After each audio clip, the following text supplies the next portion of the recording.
the closet, as you can see, is very crowded, and I really need more space. It's a pain getting my clothes here because my husband's clothes hang over top of them. And so I want to make the closet larger and just restructure the whole layout of the bathroom. It's just taking up space. I could certainly use the space, and I think I'm going to change it around so that the door to get into the closet will be where that mirror is. So I'll have more space. It's because I want to make my closet bigger, because it's obviously crowded. It's like jam-packed, and I hate this little corner. It's really hard to find things in the corner. So that's where I put clothes that I don't wear so often. I have my winter clothes, my summer clothes, and I got shoes. Too many shoes. Too many shoes. Not enough space to put the shoes.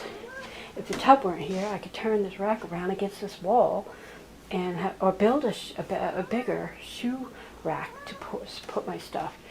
And I'm not quite sure what I'm going to do with this shelf, but I think I'm going to do something with it. And I got a lot of pretty little boxes. Sort of got a Paris theme going on. My boxes. I love my boxes. So I'd like to use those as decorations to just dress up the bathroom. With most home improvement projects, it usually begins with tearing things apart, making a mess. I began this project by removing the tub. Then I sealed off the plumbing pipes, patched the holes in the floor where the plumbing had been. Then I needed to remove the mirror that I no longer needed so that I could move the closet door to that location. The frame came up easily, but the mirror was a job. I'm willing to do most jobs around the house by myself, but every now and then I need a little assistance from my husband, and I'm so thankful that he's willing to help. Not being able to see how the mirror was attached to the wall, I had the fear of it falling off the wall and smashing into a million pieces. I used a long, sharp knife inserted between the wall and the mirror to cut the double-stick tape that held it in place.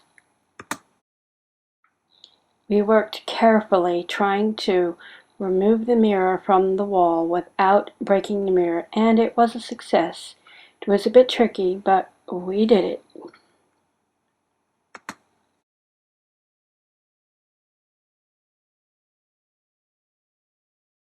It was only just these little tiny strips. Then I began removing trims. I tried not to destroy anything so that I could reuse a lot of the same materials. That always keeps the expenses low with home improvement projects. Recycling old materials means less you have to buy. And not knowing exactly how the construction of the original closet was put together, I did take apart more than was necessary, just so I could figure out what my options were for expanding the closet. I did have to modify my plan just a little bit once I saw how things were put together. One thing I did need to purchase were some 2x3s to build the frame of the closet addition. This project was not only going to allow me to enlarge my closet, but also add extra room in my bathroom for an added dressing room area, which I didn't have before.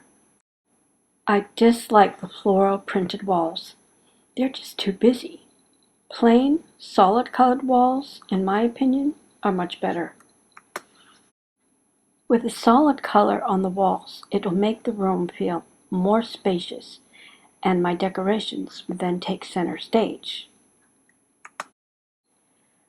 Once the wall stubs were exposed, I could then frame in the new doorway for the closet.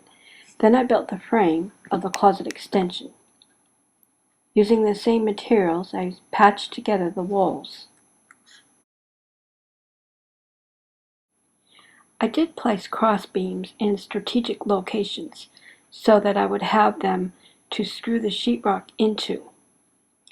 This section of the wall is the strongest wall in the bathroom because I built it.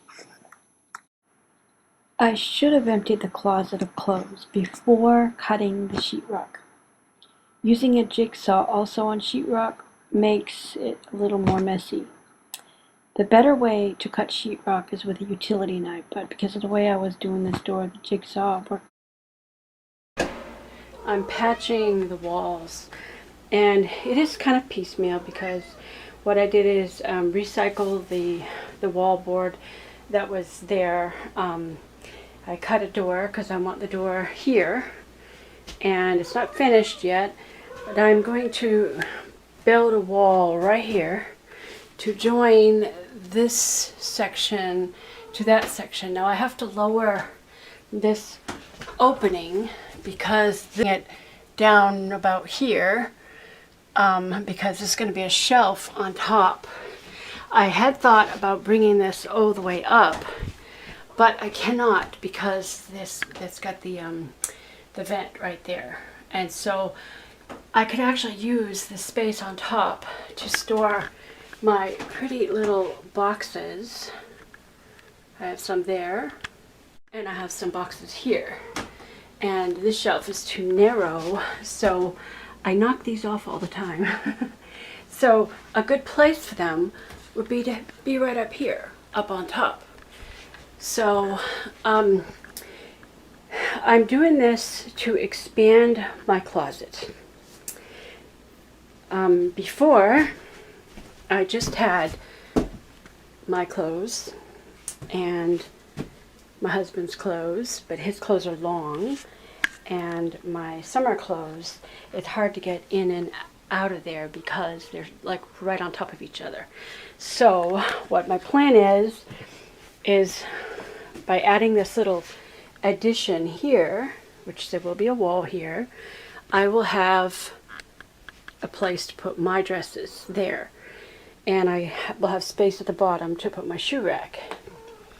And so this is the original door of a closet, and I decided to just kind of leave this all intact because the way that this thing was constructed is really hard to take it apart. And I'm just reworking this closet door. It's going to make my closet much bigger. And what I'm going to do with this space, this is where the old tub used to be that we weren't using, a jacuzzi tub, terribly uncomfortable. It's basically a garden tub. We weren't using it, and it was just taking up space. So we ripped it out. I plugged up the holes, and what my plans are is to eventually change that window to a door, and having a door and steps out leading out this way to the jacuzzi we have in the back yard. Plus nice easy access for getting into the garden, and because I have to water the garden morning and night. And plus it would just put an exit on this end of the house where our other two exits are on the other end. Now my plans for this floor, I've been wanting so badly to do a really creative floor.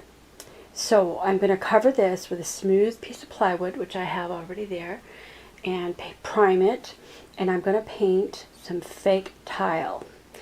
I had debated about the carpet, whether to take it out because it only goes part way, but since that's going to be an entrance into the house, I thought it would be nice to tile that area. Tile, as you know, is expensive. It's pretty easy to do, and I've done it before, but I've always wanted to have a really cool fake floor that was hand painted since I am an artist. I thought that would be a fun project. And with this situation being the closet there, go ahead and seal up this side as my original plan is, and then we have our new closet door entered from this side, which actually will make my closet much wider. It'll have hanging there and there and there, so that'll be good. This is the type of putty that I use, joint compound, and it is pink, so when it dries it turns to white. This is the second application. The goal of this mudding is to get the wall to be nice and smooth, and it's probably going to take about 3 layers. You're supposed to sand between coats, but I didn't want to start sanding yet because I really need to get my closet cleaned out. because I don't want all of this dust all over my clothes. And I got to figure out where in the world am I going to put all those while I'm doing this, because it's a process. It's a several day process to mud and sand the walls. It takes 2 or 3 sandings to get it to be nice and smooth. And oh dear, so I'm kind of hesitant to start sanding just yet because I need to relocate my clothes. I don't know where to put them. And just from cutting the sheetrock, there's already dust on them. So I'm gonna have to dust everything and relocate it. And I have to find a stretch of days where I don't have to go anywhere and I could just focus on it. So I'll probably wait till next weekend, clean up the closet. That way I can mud the closet and finish. There's more. The rest of the bathroom also needs mud. Right here would be a nice place for a cute little piece of furniture, maybe a small oval mirror, or maybe a painting that I do just for the bathroom. Here you can see before and after. Well, the after is sort of in progress. This is inside the addition to the closet. Here's the top view, the shelf that I built on top. You can see how the cabinet that was brown is now white, is primed and then painted white. And this is my very first door frame that I actually built. I used some of the materials from the old door, but I built this myself. I also painted the closet. The closet is now bigger. You see where that corner is up top? That's where the closet used to end, but this door used to be over on this side. This little section here is the addition to the closet that I added, and by doing that, it also housed that cabinet that used to be brown.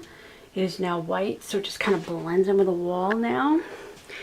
And let me show you how my closet is now. I still have the racks here as they were, but then I have this addition. So my long dresses hang there. You can see better how it is. Now I have my clothes up top here, which are much lighter weight. So it's a whole lot easier for me to get in here because my clothes are light, whereas his clothes are like really heavy. And so I'm glad that his clothes are over there by themselves. Shoe rack. The closet stays neat because everything has its place. And I like it. It's just a lot bigger. A lot bigger.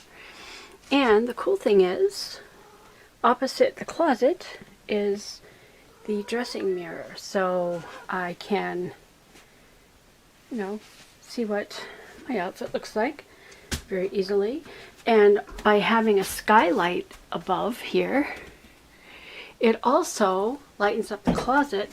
So even when I don't turn on the light, I still have some good lighting in the closet. So I really like having the door here.